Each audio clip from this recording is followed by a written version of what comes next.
اعوذ باللہ السمیع العلیم من الشیطان الرجیم بسم اللہ الرحمن الرحیم انما المؤمنون اخوة فاصلحوا بین اخویکم واتقوا اللہ لعلکم ترحمون۔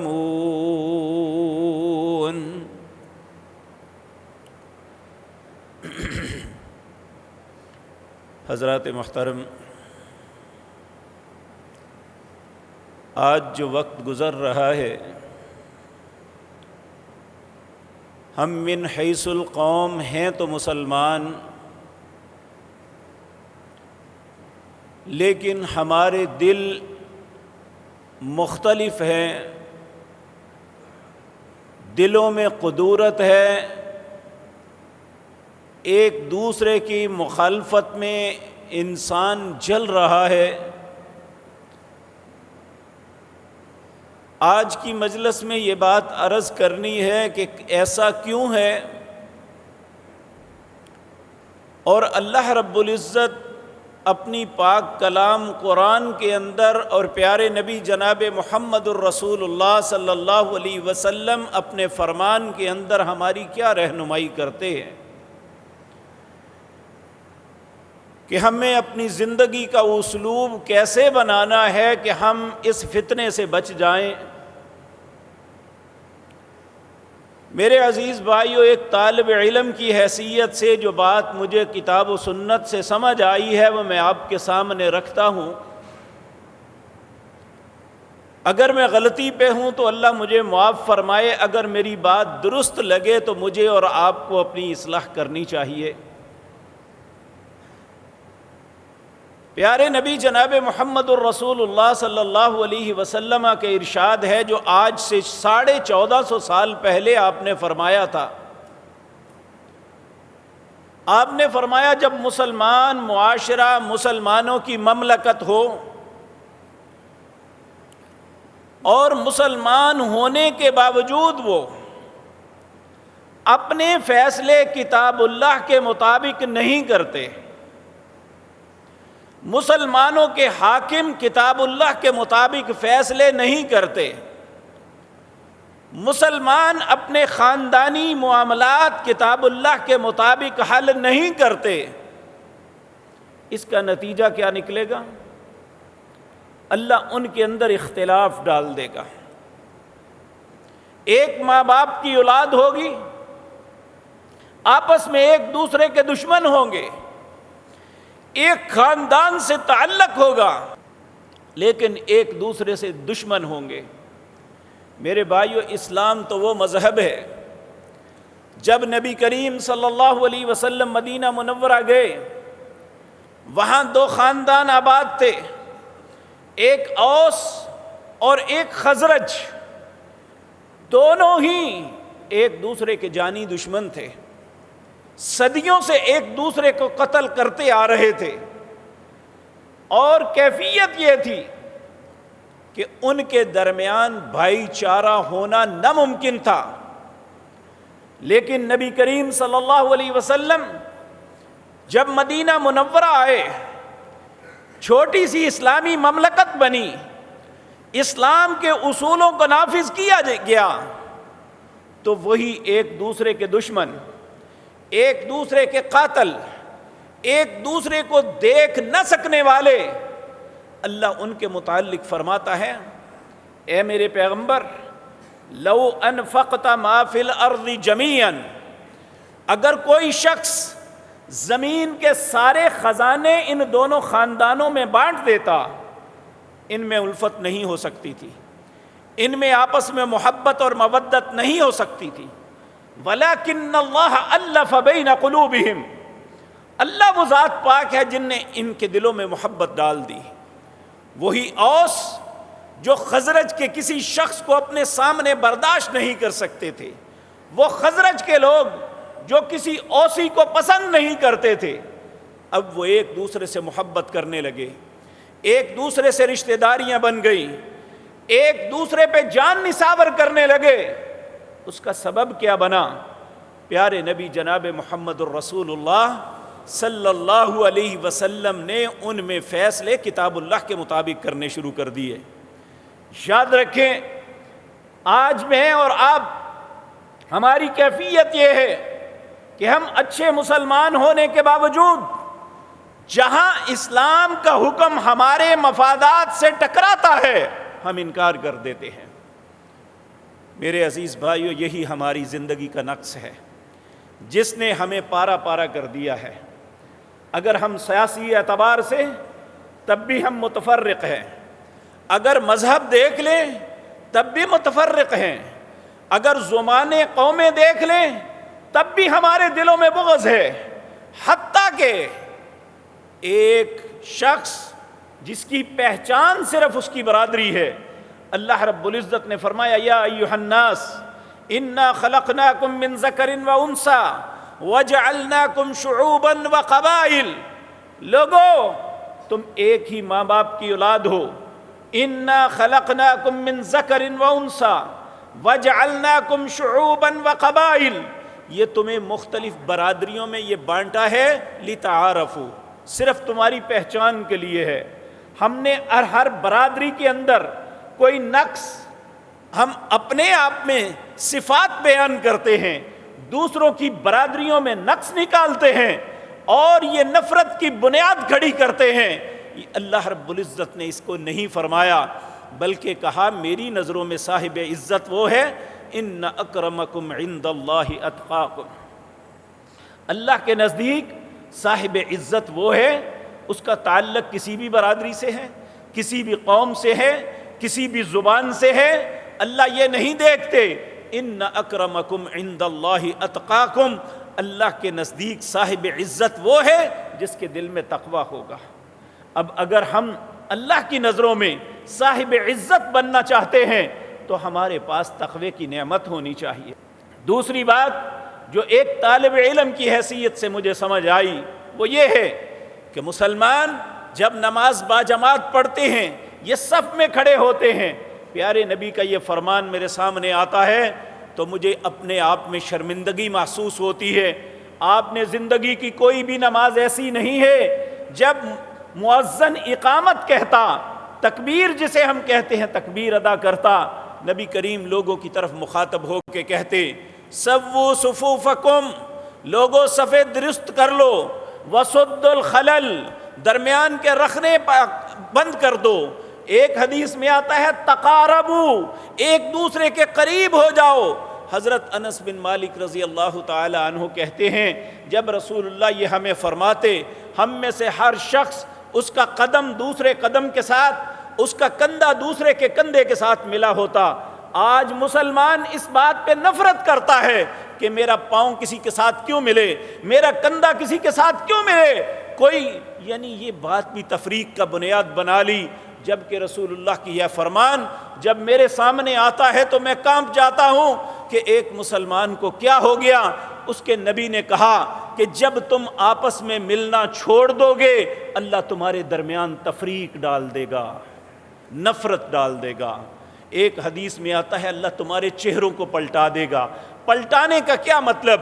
میں آپ کو اچھا نہیں سمجھوں گا، آپ مجھے اچھا نہیں سمجھو گے، لیکن آپ اپنے معاشرے کے اندر دیکھ لیں، ہماری سب کی کیفیت یہی بن چکی ہے۔ اب سوال یہ پیدا ہوتا ہے یہ مرض ایسا ہے کہ اس کا علاج کیسے ممکن ہے، کس طرح ہوگا؟ تو میرے عزیز بھائیوں، جب تک ہم اللہ اور اس کے رسول کی باتوں کی تصدیق نہیں کریں گے ہمیں نیکی کی توفیق نہیں مل سکتی۔ اللہ رب العزت نے ایک سورت بنائی ہے جس کا نام واللیل ہے، اس میں اللہ قسمیں اٹھاتے ہیں چار، کہتے ہیں واللیل اذا یغشاہا، مجھے رات کی قسم ہے جب وہ واللیل اذا یغشاہا، جب وہ ڈھانپ لے، والنہار اذا تجلی، مجھے دن کی قسم ہے جب وہ روشن ہو جائے، وما خلق الذکر والانثی، میں نے ہر انسان کو یا مذکر پیدا کیا ہے یا مؤنث، یا نر ہے یا مادہ، وما خلق الذکر والانثی ان سعیکم لشتی، ہر انسان کی کوشش الگ الگ ہے، ایک باپ کی اولاد ہے، کسی کی کوشش برائی پہ ہے، کسی کی کوشش نیکی پہ ہے، کوئی دنیا کی طلب میں بھاگ رہا ہے، کوئی اللہ کی رضا کے لیے رو رہا ہے۔ ان سعیکم لشتی، ہر انسان کی کوشش الگ الگ ہے۔ اور لیکن یہ بات یاد رکھیں، نیکی کی توفیق کنہیں ملتی ہے؟ جو اپنے اندر 3 صفات پیدا کرتے ہیں۔ نمبر 1، فَأَمَّا مَنْ أَعْطَى، جو عطا کرتا ہے، لوگوں سے چھینتا نہیں، لوگوں کے ساتھ فراڈ نہیں کرتا، لوگوں کا حق نہیں مارتا۔ فَأَمَّا مَنْ أَعْطَى، بلکہ دیتا ہے لوگوں کو، اگر خیر ہو سکے تو کرتا ہے۔ تو ایک سوچ آتی ہے کہ ایک انسان، اس کے پاس ہے ہی نہیں، وہ کیا کرے، وہ کیسے دے کسی کو؟ نبی صلی اللہ علیہ وسلم نے فرمایا، ایک مسلمان، اس کا دوسرے مسلمان کو خندہ پیشانی سے ملنا، ہنس کے مسکرا کے ملنا، اسے ویلکم اچھے طریقے سے کر لینا، یہ بھی اس کی طرف سے صدقہ اور خیر ہے۔ کیا ہمارا طرز عمل ایسا ہے؟ اگر نہیں ہے تو ہمیں اپنا رویہ بدلنا ہوگا۔ اگر ہم اپنے معاشرے میں اجتماعیت چاہتے ہیں اور اپنی زندگی میں نیکی چاہتے ہیں تو فَأَمَّا مَنْ أَعْطَى، کسی کو کچھ دینے کی کوشش کریں، کسی سے چھیننے کی کوشش نہ کریں۔ وَاتَّقَى، اور دوسرا، اپنے دل میں خوف خدا پیدا کریں۔ یاد رکھیں، اگر کوئی انسان برائی سے اپنے آپ کو بچاتا ہے یا نیکی کے کسی رستے پہ چلتا ہے تو وہ صرف اس تقوی کی وجہ سے چلتا ہے۔ اللہ نے انسانوں کی ہدایت کو مشروط کیا ہے تقوی کے ساتھ۔ ذالک الکتاب لا ریب فیہ ھدی للمتقین، یہ کتاب بھی ہدایت اسے دے گی جس کے دل میں تقوی ہوگا، جس کے دل میں خوف خدا ہوگا۔ اگر ایک عالم دین بھی خوف خدا سے خالی ہے تو اللہ اسے بھی ہدایت سے دور رکھتا ہے۔ وہ زبان سے باتیں تو بڑی کر لیتا ہے لیکن اللہ اسے بھی ہدایت عطا نہیں کرتے، اسے بھی نیکی کی توفیق نہیں ملتی۔ اللہ ہم سب کو معاف فرما دے۔ تو میرے عزیز بھائیوں، پہلی بات، فَأَمَّا مَنْ أَعْطَى، جو شخص عطا کرتا ہے، کسی کے لیے خیر کرتا ہے، کسی کے لیے بھلائی کرتا ہے، وَاتَّقَى، اور اپنے دل میں خوف خدا رکھتا ہے، وَصَدَّقَ بِالْحُسْنَى، جو اچھی بات کو سنتا ہے اسے سچ سمجھتا ہے، اس کی تصدیق کرتا ہے، اللہ فرماتے ہیں فَسَنُيَسِّرُهُ لِلْيُسْرَى، میں اس کے لیے نیکی کے رستوں کو آسان کر دیتا ہوں۔ اگر ہم بھی چاہتے ہیں ہمارے لیے نیکی کا رستہ آسان ہو تو یہ تین صفات ہمیں اپنے اندر پیدا کرنی ہوگی۔ اگر اس کے برعکس، وَأَمَّا مَنْ بَخِلَ، ایک شخص بخیلی کرتا ہے کہ اس سے کوئی سلام بھی لے جواب نہیں دیتا، اس سے کوئی بات کرے تو اچھے طریقے سے نہیں کرتا، اس سے کوئی عزت سے پیش آئے تو بدتمیزی کرتا ہے۔ وَأَمَّا مَنْ بَخِلَ، کسی کو دینے کے بجائے ہمیشہ اپنے ہی پاکٹ کا خیال کرتا ہے، جو بخیلی کرتا ہے۔ وَاسْتَغْنَى، اور لاپرواہ ہو جاتا ہے، مجھے کیا پرواہ ہے۔ نبی کریم صلی اللہ علیہ وسلم نے فرمایا، مجھ میں اور پہلے انبیاء میں ایک بات مشترک ہے، یاد رکھیں، اِذَا لَمْ تَسْتَحْيِ فَاصْنَعْ مَا شِئْتَ، جب کسی کو حیا نہ رہے پھر جو مرضی کرے۔ یہ لاپرواہی یہ ہے، نماز نہیں پڑھتا تو کیا ہو گیا، جھوٹ بولتا ہوں تو کیا ہو گیا، فلانے کا حق مار لیا تو کیا ہو گیا، فلانا معاملہ ایسے ہو گیا تو کیا ہوا۔ یہ ایسی بے شرمی ہے جو انسان کے اندر حیا کو ختم کر دیتی ہے۔ اور یاد رکھیں، اگر انسان کے اندر حیا ختم ہو جائے پھر اسے کوئی نہیں منع کر سکتا کہ وہ جو من میں آتا ہے کرتا رہے، جو زبان پہ آتا ہے وہ بولتا رہے۔ العیاذ باللہ، ایسی خباثتوں سے اللہ ہم سب کو محفوظ رکھے۔ اللہ فرماتے ہیں وَأَمَّا مَنْ بَخِلَ، جو بخیلی کرتا ہے، وَاسْتَغْنَى، اور لاپرواہ ہو جاتا ہے، وَكَذَّبَ بِالْحُسْنَى، اچھی بات کو سن کے اسے جھٹلا دیتا ہے۔ او سام کے رکھو اپنی نمازاں، سام کے رکھو اپنی آیتاں، سام کے رکھو اپنے مسئلے، سانو اپنی زندگی بسر کرنے دو۔ یہ ایسی باتیں کرتے ہیں، اسلام کا نام لیوا کرتے ہیں، العیاذ باللہ۔ کہا جو ایسا کرتا ہے فَسَنُيَسِّرُهُ لِلْعُسْرَى، اللہ اس کے لیے برائی کے رستوں کو آسان کر دیتا ہے، ہر برائی اس کے لیے آسان ہو جاتی ہے۔ اللہ رب العزت ہم پہ رحم فرمائے۔ تو میرے عزیز بھائیوں، یہ ساری باتیں سن کے اگر ہمارے دل کے اندر یہ خواہش ابری ہے کہ ہم اجتماعیت کے لیے اس کا کیا علاج ہے، ہم وہ علاج کرنے کے لیے تیار ہیں، تو اللہ رب العزت نے اپنے حبیب کریم صلی اللہ علیہ وسلم کو ایسے وقت میں کہا جب پورا معاشرہ آپ کے مخالف تھا، ہر شخص چھوٹی چھوٹی بات پہ آپ کو اذیت دیا کرتا تھا، آپ کے لیے برے کلمات کہے جاتے، آپ کی ذات مطہرہ کو فزیکلی تکلیف دی جاتی، اور یہ سارے اس ماحول کے اندر بھی اللہ نے اپنے حبیب کریم صلی اللہ علیہ وسلم کو حکم دیا۔ سورۃ اعراف ہے، اس کی آیت نمبر 99 ہے، اللہ فرماتے ہیں خذ العفو، اے میرے نبی انہیں معاف کرتا جا۔ کوئی کیا کرتا ہے اس کا مقابلہ اینٹ کا جواب پتھر نہیں، خذ العفو، درگزر کرتا جائے، معاف کرتا جا، وامر بالعرف، اور آپ ان کی گندگی، غلاظت، بکواس کے مقابلے میں اچھی بات کرتے رہو۔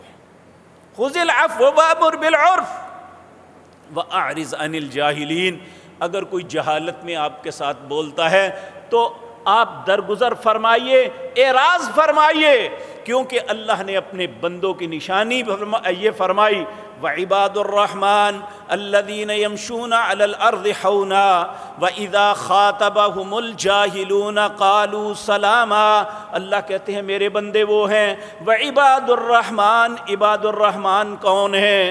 علی الارض وعباد الرحمن الذین یمشون علی الارض حونا، وہ اس زمین پہ کبھی بھی اکڑ کے نہیں چلتے، تکبر کے ساتھ نہیں چلتے، لوگوں کو حقیر نہیں سمجھتے۔ وعباد الرحمن الذین یمشون علی الارض حونا واذا خاطبهم الجاہلون، جب کوئی شخص جہالت کے ساتھ ان سے مخاطب ہوتا ہے تو آگے سے وہ جہالت کا جواب جہالت سے نہیں، قالوا سلاما، کہتے ہیں بھائی سلام ہے، میں تیرا جواب اس طرح نہیں دے سکتا۔ تو یہاں بھی اللہ فرما رہے ہیں خذ العفو، اے میرے پاک پیغمبر انہیں درگزر کیجئے، چھوڑ دیجئے ان کے حالات میں۔ وامر بالعرف، تین باتیں، پہلی بات معاف کر دیجئے، دوسری بات وامر بالعرف، جب آپ بات کریں تو اچھے انداز میں کریں، اچھی بات انہیں کریں۔ وَأَعْرِضْ عَنِ الْجَاهِلِينَ، انہیں جاہل سمجھ کے ان سے اعراض فرما دیجئے۔ اور نبی کریم صلی اللہ علیہ وسلم نے ارشاد فرمایا، یہ بھی تین باتیں ہیں، ہمیں اپنی زندگی کا ماٹو بنا لینا چاہیے۔ حضرت ابو ہریرہ رضی اللہ تعالیٰ عنہ بیان کرتے ہیں، امام مسلم نے اس حدیث کو روایت کیا ہے، کہتے ہیں رسول اللہ صلی اللہ علیہ وسلم نے فرمایا، تین کاموں کی میں قسم کھا کے کہتا ہوں ایسا نہیں ہو سکتا۔ پہلا کام فرمایا ما نقصت صدقۃ من مال، جو شخص اللہ کے رستے میں صدقہ کرتا ہے اللہ اس کے مال کو کبھی کم نہیں کرے گا۔ نبی کریم نے قسم کھا کے فرمایا ایسا نہیں ہو سکتا، جبکہ ہمارا مالیاتی نظام ہمیں یہ کہتا ہے جب 100 میں سے 10 خرچ کرو گے تو 90 رہ جائیں گے، وہ 100 نہیں رہے گا، آپ کے پیسے 10 کم ہو جائیں گے۔ نبی کریم نے قسم کھا کے کہا کم نہیں ہوگا۔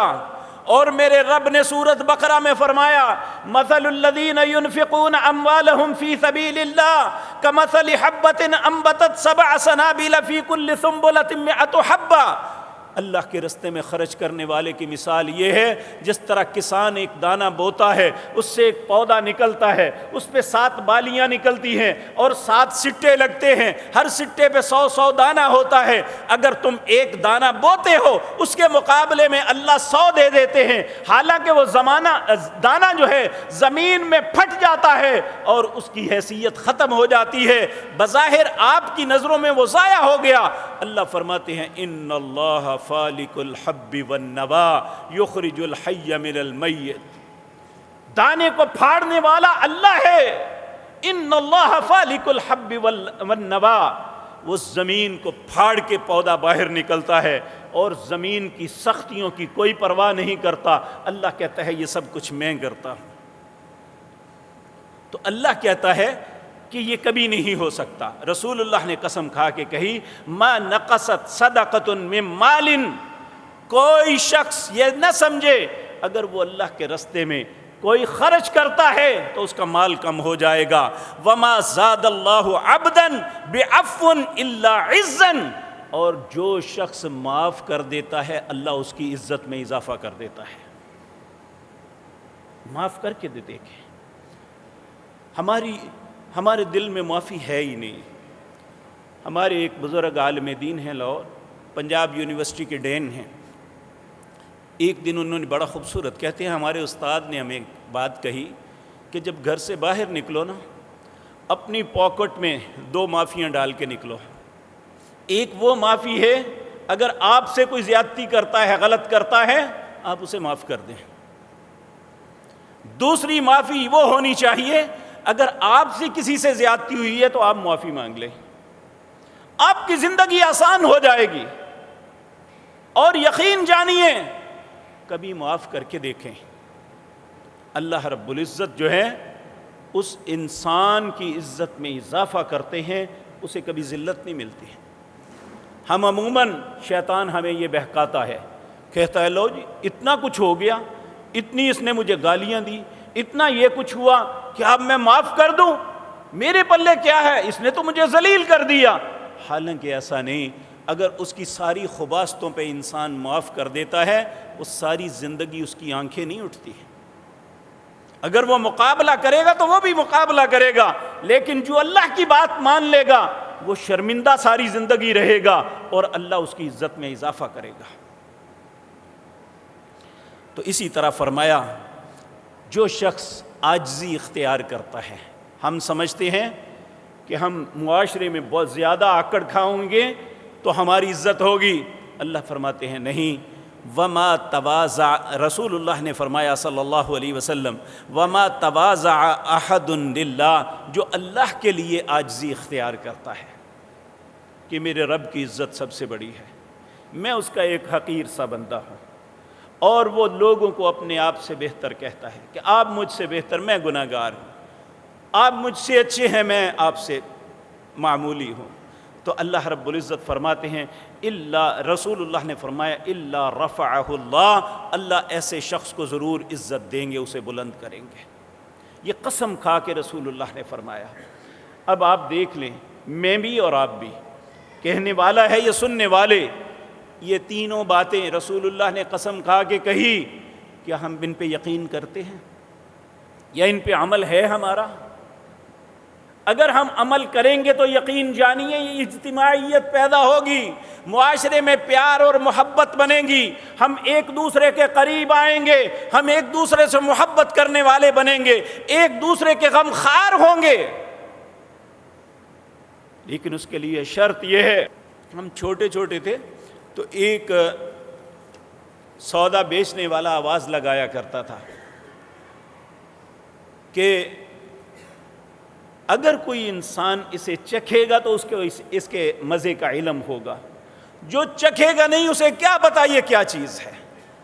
تو اسلام کے احکامات بھی جب تک انسان انہیں چکھے گا نہیں، ان پہ عمل نہیں کرے گا، یقین جانیے ہمیں پتہ ہی نہیں اسلام ہے کیا. اس کے فوائد، اس کے ثمرات تو تب ملیں گے جب ہم اسے جائیں گے، اسے پنپیں گے، اس پہ پھل لگے گا، اس پھل کو کھائیں گے تو ہمیں احساس ہوگا. اللہ اکبر. میرے بھائیوں، عمومی طور پہ ہمارے معاشرے کا رویہ بن گیا ہے کہ برائی کا جواب برائی کا دینا چاہیے، جادو کا جواب جادو سے دینا چاہیے، گالی کا جواب گالی سے دینا چاہیے، جبکہ اللہ اس بات کو رد کرتے ہیں. اللہ فرماتے ہیں وَلَا تَسْتَوِي الْحَسَنَةُ وَلَا السَّيِّئَةُ، لوگوں نیکی اور برائی برابر نہیں ہو سکتے. نیکی نیکی ہے، برائی برائی ہے. اگر تم اپنے مقابل کو بچھاڑنا چاہتے ہو، اگر اس کے دل کو جیتنا چاہتے ہو، تو اللہ نے اس آیت میں فرمایا، اللہ فرماتے ہیں ادفع باللتی ہی احسن. اگر مدافعت کرنی ہے تو لڑائی سے نہیں، مدافعت کرنی ہے تو گالی سے نہیں، مدافعت کرنی ہے تو ظلم سے نہیں. ادفع باللتی ہی احسن، اچھے انداز میں مدافعت کرو. اگر اچھا انداز اختیار کرو گے کہ اس نے گالی نکالی ہے، آپ کہیں کہ بھائی میں تیری ماں کو گالی نہیں نکالوں گا، تو نے بدتمیزی میری ماں کے متعلق کی ہے، میں ایسا نہیں کروں گا، یقین جانیے اگر آپ 100 گالی نکال لیں گے اس کے مقابلے میں اتنا سا لفظ بول دیں گے نا، وہ مر جائے گا۔ اگر اس میں ذرہ برابر بھی انسانیت ہے تو مر جائے گا، میں نے اس کے ساتھ کیا کیا اور یہ کیا کر رہا ہے۔ ادفع باللتی ہی احسن، اللہ فرماتے ہیں یہ میں کلیہ نسخہ کیمیا بتاتا ہوں، احسن انداز میں مدافعت کرو۔ فَإِذَا الَّذِي بَيْنَكَ وَبَيْنَهُ عَدَاوَةٌ كَأَنَّهُ وَلِيٌّ حَمِيمٌ، جس کے اور تمہارے درمیان عداوت ہے، بغض ہے، عناد ہے، دشمنی ہے، کہا كَأَنَّهُ وَلِيٌّ حَمِيمٌ، میں تمہیں یقین دلاتا ہوں، رب کہہ رہے ہیں میں تمہیں یقین دلاتا ہوں وہ تمہارا سب سے اچھا دوست بن جائے گا اگر اچھے انداز میں مدافعت کرو گے۔ ادفع باللتی ہی احسن فاذا الذی بینک وبینہ عداوۃ کانہ ولی حمیم وما یلقاها الا الذین صبروا وما یلقاها الا ذو حظ عظیم، اگر کوئی غلط کرتا ہے تو اس کا مقابلہ یہ نہیں بلکہ صبر کے ساتھ کرو۔ اور یہ بہت بڑی عظیمت کی بات ہے کہ اگر انسان اس کے مقابلے میں اس طرح کا رویہ اختیار نہیں کرتا بلکہ اچھا کرتا ہے۔ اس کائنات میں رسول اللہ کی ذات سے بہتر کوئی ذات نہیں، لیکن اللہ مالک نے انہیں بھی فرمایا وَلَوْ كُنْتُ فَظًّا غَلِيظَ الْقَلْبِ لَانفَضُّوا مِنْ حَوْلِكَ، اے میرے پاک پیغمبر اگر آپ بھی سخت دل ہوتے نا تو آپ کے ارد گرد یہ اتنے لوگ جو جمع ہو گئے ہیں یہ کبھی نہ ہوتے۔ آپ کی رحم دلی کی وجہ سے، آپ دیکھیں ہمیشہ رسول اللہ کی یہ صفت کا ذکر ہر کرتے ہیں، وَمَا أَرْسَلْنَاكَ إِلَّا رَحْمَةً لِّلْعَالَمِينَ، اللہ نے آپ کو دونوں جہانوں کے لیے رحمت بنا کے بھیجا۔ اور یہ حقیقت ہے، یہ کوئی مبالغہ آرائی نہیں ہے، رسول اللہ صلی اللہ علیہ وسلم جیسا مخلوق میں سے مخلوق پہ کسی نے کبھی رحم اتنا نہیں کیا جتنا رسول اللہ نے اللہ کی مخلوق پہ کیا۔ تو میرے عزیز بھائیو، رسول اللہ صلی اللہ علیہ وسلم سے حضرت ابو ذر روایت کرتے ہیں، امام ترمذی رحمۃ اللہ علیہ اس حدیث کو لائے ہیں کہ نبی کریم نے فرمایا اتق اللہ حیثما کنت، جہاں بھی تم ہو، لوگوں کے سامنے ہو یا انفرادی کسی مجلس میں ہو، ہمیشہ اللہ سے ڈرتے رہنا، حیثما کنت، جہاں بھی ہو، واتبع السیئۃ الحسنہ، جب غلطی ہو جائے تو اس کے بعد نیکی کو لگا دینا، تمحوہا، تمہارا نیکی کرنا تمہاری غلطی کو ریموو کر دے گا۔ جس طرح ایک بچہ پینسل کے ساتھ لکھتا ہے، اسے احساس ہوتا ہے یہ غلط ہو گیا تو وہ پینسل کو الٹی کر کے اس کے ربر سے وہ لفظ ریموو کر دیتا ہے۔ میرے رب نے اپنے رسول کی زبان سے ہمیں بتایا کہ اگر تم غلطی کے بعد اچھائی کر لو گے، غلطی کا احساس کر کے اس کے بعد اچھی بات، اچھا عمل کر لو گے، تمحوہا، وہ تمہارا اچھا عمل تمہاری برائی کو ریموو کر دے گا، ختم کر دے گا، مٹا دے گا۔ پھر فرمایا وَخَالِقِ النَّاسِ بِخُلْقِ حَسَنٍ، اللہ کے نزدیک سب سے اچھا انسان وہ ہے جو مخلوق کے ساتھ حسن خلق کے ساتھ، اچھے اخلاق کے ساتھ پیش آتا ہے۔ تو اس لیے کسی کو اوئے کر کے بلانا، کسی کے ساتھ بدتمیزی کر کے بلانا، یہ کوئی بڑائی کی علامت نہیں ہے۔ اللہ کے نزدیک بات یہ ہے کہ آپ جب بھی کسی کو بلائیں اچھے انداز میں بلائیں۔ نبی کریم صلی اللہ علیہ وسلم نے فرمایا فلیس منا، وہ شخص میری امت میں سے نہیں ہے، من لم یرحم صغیرنا ولم یوقر کبیرنا، جو اپنے سے چھوٹے سے محبت، پیار، شفقت نہیں کرتا، اپنے بڑے کی عزت نہیں کرتا، وہ میرا امتی نہیں ہے۔ اس لیے مجھے اور آپ کو سوچنا چاہیے ہم کیا کر رہے ہیں۔ اس میں کوئی شک نہیں کہ آپ بہت اچھے نمازی، آپ بہت اچھے روزے رکھنے والے، سارا کچھ، لیکن ایک بات مجھے اور آپ کو ذہن میں رکھ لینی چاہیے، نبی کریم صلی اللہ علیہ وسلم کے سامنے ایک خاتون کا ذکر ہوا، کہا یا رسول اللہ وہ بڑی نیک ہے، تہجد گزار ہے، بڑے نفل پڑھتی ہے، روزے بھی بڑے رکھتی ہے، سب کچھ، لیکن اس کی زبان بڑی سخت ہے۔ آپ نے پتہ جواب میں کیا کہا تھا؟ کہ وہ جہنم میں جائے گی۔ کیوں؟ کہ اگر اس کا اخلاق ہی نہیں ہے، اس کی نماز نے اسے اچھا اخلاق نہیں سکھایا، اس کے روزے، اس کے نوافل، اس کے دینے، زکوٰۃ دینے، یہ سارا کچھ کرنے نے اس کے زبان کو کنٹرول نہیں سکھایا، تو اس کا کوئی، یہ سارے اعمال اس کی کوئی حیثیت نہیں رکھتے۔ پھر ایک ذکر ہوا ایک ایسی عورت کا یا ایسے شخص کا کہ وہ اتنے خاص عمل فرائض کو ہی پورا کرتا ہے، لیکن اس کا اخلاق اچھا ہے کہ کوئی بندہ اس پہ ناراض نہیں ہے۔ آپ نے فرمایا یہ جنت میں جائے۔ قیامت کے دن اللہ کے ترازو میں سب سے زیادہ وزنی بات جو ہوگی وہ انسان کا اچھا اخلاق ہوگا۔ بحیثیت مسلمان کہنے والے اور سننے والوں کو یہ بات یاد رکھ لینی چاہیے، اگر ہم چاہتے ہیں کہ قیامت کے دن ہمارا نامہ اعمال وزنی ہو جائے، فَأَمَّا مَنْ ثَقُلَتْ مَوَازِينُهُ فَهُوَ فِي عِيشَةٍ رَاضِيَةٍ، جس کا نامہ اعمال کے وزن بھاری ہو گیا پھر وہ ہمیشہ کی عیش میں چلا جائے گا، اور ایسی عیش اللہ کروائے گا کہ وہ راضی ہو جائے گا۔ تو اس پلڑے کو وزنی کرنے کے لیے انسان کے لیے ضروری ہے کہ وہ اپنے اخلاق کو درست کرے، اپنی گفتگو کو احسن کرے۔ اللہ ہمیں بھی اچھا بننے کی توفیق عطا فرمائے۔ اسی طرح میرے بھائیوں، معاشرے میں محبت اور مودت پیدا اس طرح ہوتی ہے کہ اگر ایک دوسرے کے مددگار بنیں گے، لیکن سوال یہ پیدا ہوتا ہے کس بات میں مددگار بننا ہے؟ تو اللہ نے اس کے لیے قانون اور ضابطہ بتا دیا، کہا تعاونوا علی البر والتقوی، تعاون کرنا ہے نیکی اور تقوی کے معاملے میں، اچھائی کے معاملے میں ایک دوسرے کے معاون بننا ہے، چوری چکاری، بدماشی اور یہ فراڈ، دھوکے کے لیے ایک دوسرے کے مددگار نہیں بننا۔ تعاونوا علی البر والتقوی، اگر تعاون کرنا ہے معاشرے کے اندر محبت اور مودت کے لیے تو نیکی میں تعاون کرنا ہے۔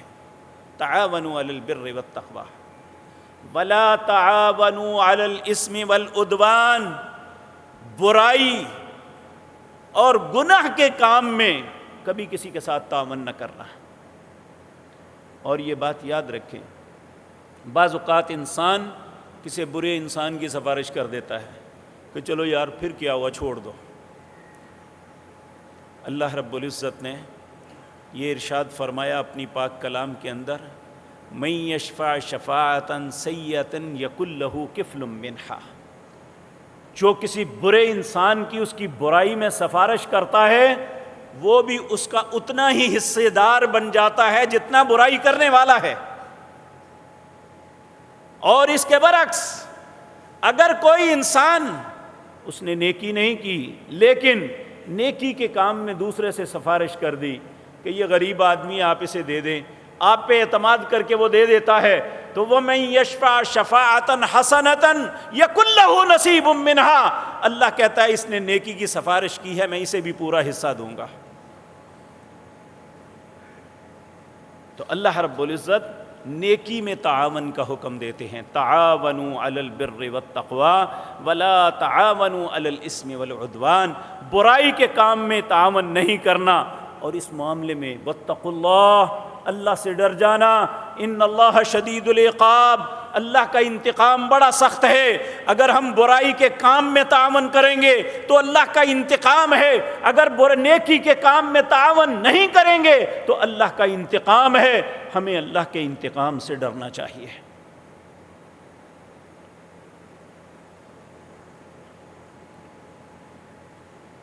اب سوال یہ پیدا ہوتا ہے کیا تعاون؟ تو نبی کریم اللہ رب العزت نے سورۃ بقرہ میں فرمایا یسألونک ماذا ینفقون، سوال کرتے ہیں آپ سے کیا خرچ کریں؟ کہا کل ما انفقتم من خیر، تمہارے لیے خرچ کرنا بہت اچھا ہے. کن پہ؟ فللوالدین. یقین جانیے بعض اوقات بعض لوگ مسئلہ پوچھتے ہیں تو دل ایسے ہوتا ہے جیسے کو گولی لگ گئی ہے. جی ماں باپ کو زکوٰۃ دے سکتے ہیں؟ اور یہ بات پوچھتے ہوئے انسان کو ذرہ برابر نہ زبان لڑکھڑاتی ہے نہ شرم آتی ہے. جس ماں باپ نے اسے پیدا کیا، جس نے اسے چلنا سکھایا، جس نے اپنی زندگی، اپنی جوانی کو ختم کر کے بڑھاپے تک اسے جوانی تک پہنچایا، آج یہ پوچھتا ہے کہ میں اسے زکوٰۃ دے دوں؟ سب سے پہلے حق رکھتے ہیں، خود کھانا ملے یا نہ ملے ماں باپ کے منہ میں ڈالو، اگر اللہ رب العزت کو راضی کرنا ہے تو. یسألونک ماذا ينفقون قل ما انفقتم من خیر فللوالدین. سب سے پہلے والدین. پھر پوچھتے ہیں جی بھائی کو بھی زکوٰۃ دے سکتے ہیں؟ بھی سب سے پہلا حق اس کا ہے. اگر وہ مجبور بے بس ہے تو یہ ہمارے معاشرے میں بہت بڑی خباثت ہے. کہتے ہیں جی اپنوں کو زکوٰۃ نہیں لگتی. کیوں نہیں لگتی جی؟ جو شخص ایک عام آدمی کو زکوٰۃ دیتا ہے، ایک اپنے خونی رشتہ دار کو دیتا ہے، اس نے جو اپنے خونی رشتہ دار کو دی اس کا دگنا اجر ملے گا. ایک صلہ رحمی کا، اس نے اپنے رشتہ دار کی مدد کی. دوسرا اس زکوٰۃ کا جو اس کا حق تھا اس نے اسے دیا. والاقربین، کہا خرچ کرو اپنے عزیز و اقارب پہ. والیتامی، ان یتیموں پہ. یتیم اس بچے کو کہتے ہیں بلوغت سے پہلے پہلے وہ یتیم ہے، جس کا باپ اس کی نابالغی میں فوت ہو گیا. اس یتیم پہ دو. والمساکین، اور مسکین کو دو. مسکین اس شخص کو کہتے ہیں جو مزدوری کرتا ہے لیکن محنت کرنے کے باوجود وہ اتنی اجرت نہیں پاتا کہ اس کا گھر کا اچھے طریقے سے گزارا ہو سکے. کہا اس کو دو. وابن السبیل، مسافر کو. وما تفعلوا من خیر، جو بھی بھلائی کا کام تم کرتے ہو فإن اللہ بہ علیم، اللہ خوب جانتا ہے. نبی کریم صلی اللہ علیہ وسلم سے حضرت ابو سعید خدری روایت کرتے ہیں، ہم نبی کریم صلی اللہ علیہ وسلم کے ساتھ سفر کر رہے تھے. اسی اثناء میں ایک آدمی اپنی سواری آپ کے پاس آیا اور کہا، وہ اپنی نگاہ دائیں بائیں دوڑا رہا تھا. رسول اللہ صلی اللہ علیہ وسلم نے فرمایا، من کان معہ فضل زہر فلیعد بہ علی من لا زہر لہ. جس کے پاس زائد سواری ہے اسے چاہیے کہ جس کے پاس سواری نہیں اسے سہولت دے. پھر فرمایا جس کے پاس زاد راہ زیادہ ہے اسے چاہیے کہ جس کے پاس زاد راہ نہیں ہے. اس طرح مال کے معاملے میں آپ نے کئی باتیں کی. تو صحابی ابو سعید خدری کہتے ہیں ہمارے دل میں ایسے پیدا ہوا بات کہ شاید نبی کریم ہماری ضرورت سے زائد جتنا مال ہے آپ کہیں گے اسے اپنے آپ سے نکال دیں. تو میرے بھائیوں، انسانیت کی بھلائی اور خیر، اسلام اس میں کہتا ہے کہ تم دوسروں کے لیے بھلائی کرو. ہم صرف اپنے مفادات کا سوچتے ہیں. اور ذرہ برابر نبی صلی اللہ علیہ وسلم نے فرمایا ایک ایسا وقت آئے گا، ایک شخص صبح مسلمان ہوگا رات کو کافر ہو جائے گا، رات کو مسلمان ہوگا دن کو کافر ہو جائے گا. اور آپ نے فرمایا کسی بہت بڑی بات پہ نہیں، صرف اپنے مفاد کے لیے یا چند پیسے کے لیے جھوٹی قسم اٹھائے گا اور لوگوں کا مال ہڑپ کر لے گا. یہ حقیقتاً اس نے اللہ کے نام پہ کفر کیا ہے، وہ اسلام کے دائرے سے نکل جاتا ہے. آج اپنے مفاد کے لیے کیا کچھ کرتے ہیں، اللہ اعوذ باللہ. حالانکہ اسلام ہمیں جس بات کا حکم دیتا ہے وہ تو اس طرح ہے. اسلام کا خوبصورت چہرہ تو یہ ہے. حضرت ابو ہریرہ بیان کرتے ہیں رسول اللہ صلی اللہ علیہ وسلم نے فرمایا، من نفس عن مؤمن کربۃ من کرب الدنیا نفس اللہ عنہ کربۃ من کرب یوم القیامہ، جو شخص کسی مسلمان بھائی مومن بھائی کی دنیا میں کسی تکلیف کو دور کرتا ہے، جب قیامت کے دن وہ تکلیفوں مصیبتوں میں مبتلا ہوگا اللہ اس مصیبتوں کو اس سے دور کر دے گا۔ ومن یسر علی معسر یسر اللہ علیہ فی الدنیا والآخرہ، جو شخص کسی مصیبت زدہ کو دیکھ کے اس کے لیے آسانی پیدا کرتا ہے، اللہ دنیا اور آخرت میں اس کی مشکلات کو ختم کر کے آسانیاں پیدا کر دیتا ہے۔ اور پھر فرمایا من ستر مسلمن، جو شخص کسی مسلمان کے عیب کو دیکھتا ہے، اسے علم ہوتا ہے، سترہ اللہ فی الدنیا والآخرہ، وہ اس کے عیب کو چھپا لیتا ہے، اللہ دنیا اور آخرت میں اس کے عیبوں کو چھپا دے گا۔ واللہ، اللہ رب العزت فی عون العبد ما کان العبد فی عون اخی، اس وقت تک اپنے اس بندے کی مدد پہ لگا رہتا ہے جب تک بندہ اپنے بھائی کی مدد پہ لگا رہتا ہے۔ تو میرے عزیز بھائیوں، جب ایسی سوچ بن جائے، جب ان باتوں پہ عمل ہو جائے تو معاشرے میں کیوں سکون نہیں ہوگا؟ اجتماعیت کیسے نہیں آئے گی؟ یہ تفرقے کیسے ختم نہیں ہوں گے اگر ہم اللہ اور اس کے رسول صلی اللہ علیہ وسلم کی بات کو تسلیم کر لیں؟ پھر فرمایا نبی کریم نے کہ مسلمان کی عزت کی حفاظت کرو۔ کس طرح؟ آپ نے فرمایا من حما مؤمنا من منافق، جس نے کسی مومن کو کسی منافق سے بچایا، اس کی عزت کی حفاظت کی، اراہ قال بعث اللہ ملکا یحمی لحمہ یوم القیامت من نار جہنم، اللہ قیامت کے دن ایک فرشتے کو مقرر کرے گا کہ اس بندے کی حفاظت کرنا، اس کے جسم کا کوئی حصہ جہنم کی آگ اسے نہیں لگنی چاہیے۔ اللہ اس کے لیے مقرر کرے گا جو دنیا میں کسی ایماندار کسی مسلمان کی مدد کرتا ہے، اس کو کسی منافق سے کسی کافر سے اذیت اور تکلیف سے بچاتا ہے۔ اور پھر فرما ومن رما مسلما بشیء یرید شینہ بہ حبسہ اللہ علی جسر جہنم حتی یخرج مما قال، جو شخص کسی مسلمان پہ کسی بات کی تہمت لگاتا ہے، حالانکہ اسے پتہ ہے میں جھوٹ بول رہا ہوں، بہتان لگاتا ہے اس پہ وہ گناہ نہیں ہے، بہتان لگا کے اس کا مال ہڑپ کر لیتا ہے، بہتان لگا کے اس کی عزت کو پامال کرتا ہے، قیامت کے دن اللہ پل صراط جہنم کے اوپر جو پل ہے اس کے اوپر کھڑا کر لے گا، جب تک وہ اپنی سزا نہیں بھگتے گا اللہ اسے آگے نہیں جانے دے گا۔ جب یہ سوچ بنا لیں گے کہ میں نے کسی کا مال نہیں کھانا، جب یہ سوچ بنا لیں گے میں نے کسی کا حق نہیں مارنا، جب ہم یہ سوچ بنا لیں گے میں نے کسی کی مدد کرنی ہے، تو یہ اپنا ہی فائدہ کریں گے، کسی کا نہیں۔ اگر دوسرے کی مدد کریں گے ہمارے جسم کو جہنم کی آگ سے بچا لیا جائے گا، اگر دوسرے کا حق چھوڑیں گے اپنے آپ کو پل صراط کے عذابوں سے بچا کے پار لگا لگے۔ اللہ رب العزت ہم پہ رحم فرمائے اور ہمیں ہدایت نصیب فرمائے۔ نبی کریم صلی اللہ علیہ وسلم نے فرمایا، حضرت ابو ہریرہ اس حدیث کے راوی ہیں، آپ نے فرمایا من کان یؤمن باللہ والیوم الآخر، جو شخص اللہ اور آخرت پہ ایمان رکھتا ہے۔ ہم سب کو دیکھنا چاہیے، ایک شخص کو اس کے دائیں بائیں 40 گھر تک اس کے پڑوسی ہیں۔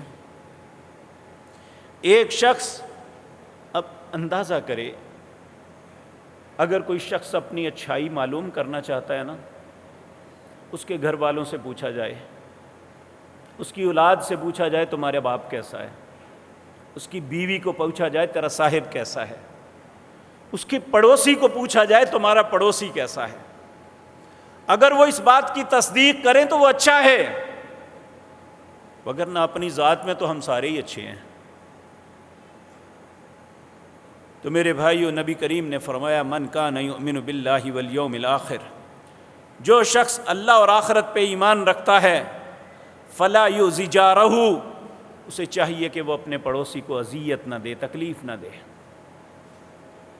ومن کان یؤمن باللہ والیوم الآخر فلیکرم ضیفہ، جو اللہ اور آخرت پہ ایمان رکھتا ہے اسے چاہیے کہ اپنے مہمان کی عزت کرے۔ ومن کان یؤمن باللہ والیوم الآخر، جو اللہ اور آخرت پہ ایمان رکھتا ہے فلیقل خیرا او لیصمت، اسے چاہیے اگر بات کرے تو اچھی کرے وگرنہ خاموش رہے۔ یہ اس کے لیے ہے جو اللہ اور آخرت پہ ایمان رکھتا ہے۔ جس نے اپنی مرضی سے بولنا ہے اور جو من میں آیا ہے بولنا ہے، کہا وہ اللہ اور آخرت پہ یقین رکھنے والا شخص نہیں ہے۔ اللہ رب العزت ہم سب کو ہدایت نصیب فرمائے۔ میرے عزیز بھائیوں، اللہ رب العزت خود بھی ایسا ہے اور دوسروں کو بھی اسی بات کا حکم دیتا ہے۔ یرید اللہ بکم الیسر، اللہ فرماتے ہیں میرا ارادہ تمہیں ہمیشہ آسانی دینے کا ہے۔ ولا یرید بکم العسر، میں تمہیں ہرگز کسی تکلیف میں، پریشانی میں مبتلا نہیں کرنا چاہتا۔ ایک دوسری جگہ فرمایا وما ربک بظلام للعبید، اللہ اپنے بندوں میں ظلم نہیں کرتا، یہ خود اپنے آپ پہ ظلم کرتے ہیں۔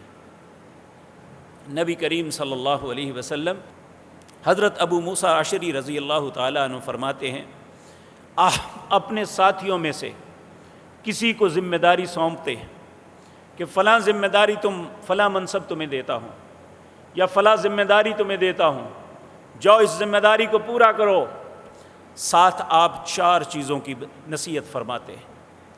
پہلی نصیحت بشرو، لوگوں کو خوشخبریاں دینا، ہر وقت ڈرانا نہیں ہے۔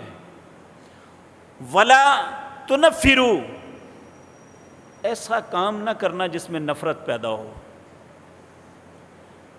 یسرو، لوگوں کے لیے آسانی پیدا کرنا۔ ولا تعسرو، لوگوں کے لیے مشکلات نہ بنانا۔ اور یقین جانیے حجاج جا رہے ہیں، بدقسمتی دیکھیے کہ میں ایک طالب علم ہوں، علم کا کوئی دعویٰ نہیں، لیکن جب بھی کوئی بات کرنی ہوتی ہے یا اللہ کی کتاب سے ڈھونڈتے ہیں ہمیں کوئی بات مل جائے کہنے کے لیے، یا پیارے نبی جناب محمد الرسول اللہ کے فرامین کو دیکھتے ہیں کہ کوئی بات زبان سے نکل جائے، کیونکہ ہماری اپنی بات کی تو کوئی حیثیت نہیں ہے، نہ اس میں کوئی خوبصورتی ہے۔ اگر کائنات میں خوبصورت باتیں ہیں تو یہ اللہ کی یا اس کے پیارے رسول صلی اللہ علیہ وسلم کی ہے۔ تو میں پورے یقین سے کہتا ہوں، ایک طالب علم کی حیثیت سے بہت سی ایسی باتیں ہیں جس کا سرے سے قرآن و سنت میں ذکر ہی نہیں، لیکن لوگوں کو مشکلات میں ڈال دیتے ہیں۔ دیکھنا جی خارش نہیں کرنی، اگر بال ٹوٹ گیا تو دم پڑ جائے گا۔ اب اس بات پہ تحقیق کی تو مجھے سیدہ عائشہ کی روایت نظر آئی۔ سیدہ عائشہ سے ایک نے پوچھا کہ اماں جان اگر خارش ہو احرام کی حالت میں تو کیا کریں؟ کہا بیٹے تیرے ہاتھ باندھ دے، پاؤں کے ساتھ بھی خارش کرنی پڑے تو کر لینا۔ یہ دم ڈال رہے ہیں، لوگوں کو کہتے ہیں یہ پب ننگا ہونا چاہیے، جوتا ایسا پہنو جس کے ساتھ پب ننگا ہو۔ واللہ باللہ سمت اللہ، قرآن و سنت میں ایسی کوئی بات ہے ہی نہیں ہے۔ یہ مشکلات ڈالتے ہیں۔ رسول اللہ جب بھی کسی کو ذمہ داری دیتے، اور خصوصاً علماء کی یہ ذمہ داری ہے کہ ان 4 چیزوں کا خیال رکھیں، معاشرے کی سہولت کے لیے بشروا ولا تنفروا، لوگوں کو بشارتیں دیں، انہیں نفرت نہ ڈالیں، انہیں یسروا ولا تعسروا، ان کے لیے آسانی کی بات بیان کریں، انہیں مشکلات میں نہ ڈالیں۔ یہ رسول اللہ نے حکم دیا صلی اللہ علیہ وسلم۔ اللہ ہمیں ایسی ہی بات کرنے کی توفیق عطا فرمائے۔ میرے بھائیوں، ایک مسلمان کی عظمت یہ ہے، خود ضرورت مند ہے لیکن اپنی ذات پہ دوسرے کو ترجیح دے دیتا ہے۔ ہمیں یہ مثالیں صحابہ کرام رضوان اللہ علیہم اجمعین کے دور میں ملتی ہیں۔ لوگ زخموں سے چور ہیں۔ ایک شخص کی آواز آتی ہے پانی، پانی پلانے والا بھاگ کے اس کے پاس جاتا ہے، اسے پانی پلانے لگتا ہے تو دوسرے کی آواز آتی ہے پانی، وہ کہتا ہے مجھے چھوڑ دو، پہلے میرے بھائی کو پلاؤ۔ جب وہ اپنی چھاگل لے کے اس کے پاس جاتا ہے تو تیسرے کی آواز آتی ہے، وہ کہتا ہے مجھے چھوڑ دو، اسے میرے بھائی کو پلاؤ۔ اسی طرح 1 سے 2، 2 سے 3، 3 سے 4، 5، 6، جب آخری کے پاس پہنچتا ہے تو اس کی جان نکل جاتی ہے۔ وہ بھاگتا ہے اس سے پہلے کی طرف تو اس کی بھی جان نکل جاتی ہے۔ یہ قیامت تک مثال بن گئی کہ مسلمان اپنے بھائی کے لیے اتنا اصرار رکھتے ہیں۔ میں اور آپ بھی مسلمان ہیں، ہمارے اندر یہ اصرار ہے۔ وَيُؤْثِرُونَ عَلَىٰ أَنفُسِهِمْ وَلَوْ كَانَ بِهِمْ خَصَاصَةٌ، یہ آیت اتری تھی ایک انصاری صحابی کے لیے۔ نبی کریم صلی اللہ علیہ وسلم کے پاس ایک مہمان آیا، آپ نے اپنے گھر پیغام بھیجا، ہر گھر میں پوچھا، کسی گھر میں کچھ بھی نہیں تھا۔ آپ نے اپنے ساتھیوں کو مخاطب کر کے کہا بھائی اللہ کے رسول کے مہمان کی آپ آج کون مہمانداری کرے گا؟ انصاری صحابی اٹھا کہنے لگا جی میں کروں گا، ساتھ لے کے چل پڑے۔ جب گھر گئے تو اپنی زوجہ سے پوچھا گھر میں کھانے کے لیے کچھ ہے؟ کہنے لگی نہ تمہارے لیے یا نہ میرے لیے، بچوں کے لیے تھوڑا سا ہے۔ کہا بچوں کو سلا دو، اللہ کے رسول کا مہمان جو ہے اس کا پیٹ بھر جائے۔ تو عربوں میں یہ رواج تھا کہ جب تک میزبان ساتھ نہ کھائے مہمان نہیں کھاتا تھا۔ اپنی بیوی کے کان میں کہہ دیا کہ جب تم روٹی رکھنے کے لیے آؤ تو دیا بجھا دینا، میں منہ سے آوازیں نکالتا رہوں گا، اللہ کے رسول کا مہمان اس کا پیٹ بھر جائے گا اور ہمارا معاملہ ہو جائے گا۔ یہ رات گزرتی ہے، صبح نماز کے وقت جب یہ جاتے ہیں تو اللہ کے رسول دیکھ کے مسکراتے جا رہے ہیں انہیں۔ اس نے کہا اللہ کے پاک پیغمبر آپ کیوں مسکرا رہے ہیں؟ آپ نے فرمایا میرے ساتھی رات کو کیا کیا تھا کہ عرشوں پہ بیٹھا ہوا رب تمہیں دیکھ کے مسکرا پڑا تھا۔ تو اس وقت یہ آیت اتری وَيُؤْثِرُونَ عَلَىٰ أَنفُسِهِمْ وَلَوْ كَانَ بِهِمْ خَصَاصَةٌ، کہ اپنی ذات کو ضرورت ہے لیکن اپنی ذات پہ دوسروں کو ترجیح دیتے ہیں۔ آج کوئی ہے مسلمان جو اپنی ذات پہ دوسروں کو ترجیح دیتے ہوئے اپنا حق چھوڑ دے کہ میرا بھائی اس کا معاملہ بن جائے، میری کیا بات ہے، میرا رب مجھے دے دے گا۔ تو میرے بھائیوں، یہ معاشرے کی اجتماعیت کے لیے، معاشرے کو بچانے کے لیے، اس ٹوٹے ہوئے معاشرے کو ڈوز دینے کے لیے، اس کینسر کے علاج کے لیے میرے رب اور پیارے رسول صلی اللہ علیہ وسلم نے یہ علاج بتایا ہے۔ اگر ہم کر لیں گے تو معاشرہ بچ جائے گا۔ اللہ ہم سب کو ایسا کرنے کی توفیق عطا فرمائے۔ اقول قولی ھذا